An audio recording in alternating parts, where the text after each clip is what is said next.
Hey guys, this is Luke here with Gingerbread Man Running Company. I'm here with another shoe review.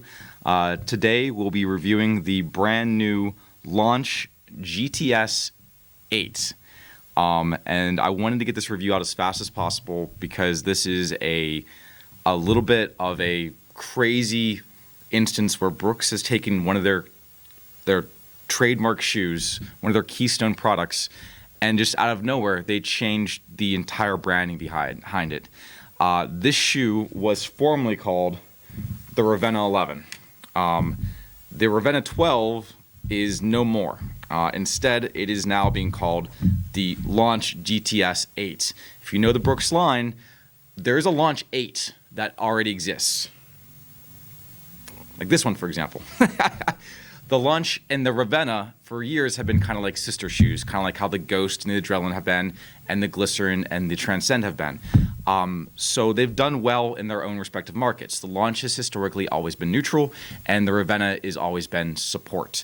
Whenever they got the guide rails into the Adrenaline back in the, was it the 19th edition, that's whenever they started really embracing the guide rail support that you've heard us talk about in every single Brooks shoe that has them since ad nauseum. They started doing those to all the shoes.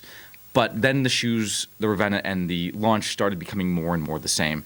The foam started being more the same. The weight started being more the same. Even the rubber and the outsoling in the older models, it basically was the same shoe, just with the Ravenna having the guide rails and the Launch not having them.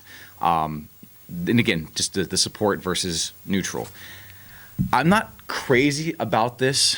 I feel like it's going to create a lot of confusion. I don't want people coming in looking for a Launch or looking for a Ravenna and leaving with a regular Launch because it doesn't have the support. With the guide rails, if you're neutral, you can go into a support shoe in the Launch GTS. It won't hurt you, but if you're someone that pronates and needs support and you went with the regular Launch without the guide rails, that could be a little bit of an issue. So the first bullet point of this whole stupid thing is make sure you know that the GTS one is support and then the Launch 8 regular is still the neutral. The colors are exactly the same as well, which makes this even more confusing. So this is the Launch 8. This is the Launch GTS 8. And again, they look exactly the same. I've already had some of my employees put them in the wrong box, so that's been great. But again, the GTS has the callouts with the guide rails on the side. It has the chevron kind of design on it, again, to act like those kind of bumpers or guide rails along the road, again, to kind of keep you in the midline of the foot, kind of keep you from rolling in and pronating. So be careful because it's been interesting. But all in all, I don't want the theme of this video to just crap all over the shoe. It is a nice update. It has a couple features that I really like. One, the upper feels real nice. They kind of got a real quality fit to it, although it is a little bit big based on my personal opinion and some of the customers that have had it. It does have a very nice double layered mesh, so it's very quality through there. And then this heel that we've started to see kind of trickle in, it started with New Balance with their Ultra heel.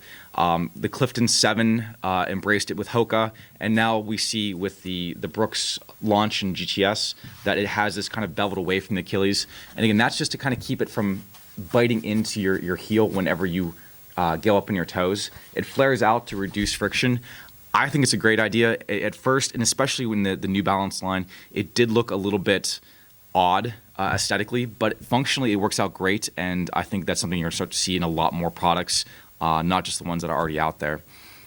They changed the foam in this guy as well, and again, the foam is a nice update in that it's a half an ounce lighter. The whole shoe went from like 9.143 down to 8.6. So they did drop it about a half an ounce to lighten the shoe up.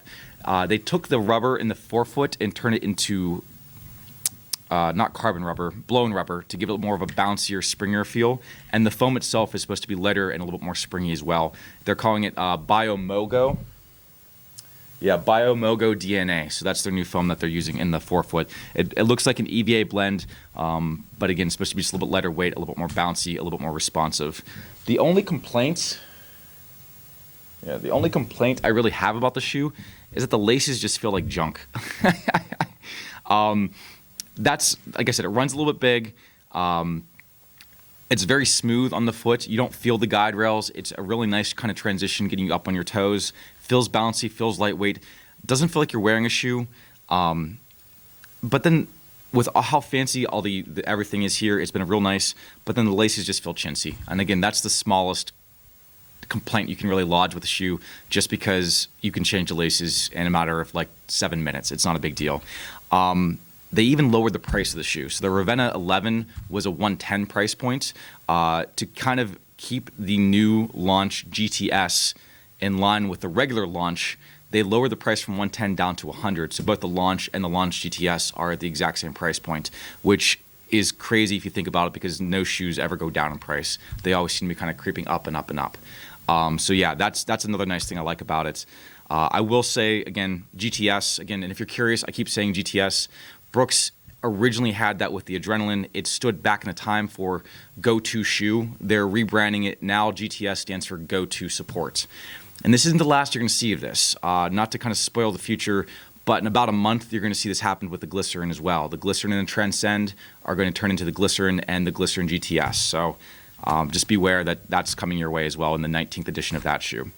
But overall, if you can get past the name, you can get past the confusion, you can get past the fact that even the colors are exactly the same, it's a good shoe. The Launch and the Launch GTS are both good options for somebody looking for a up-tempo, lightweight shoe, or doesn't want to feel heavy on their feet. They don't want to feel their shoes. They want something lightweight and responsive, not something that's going to necessarily hold their foot, but kind of work with their foot to kind of get that extra advantage and up on your toes.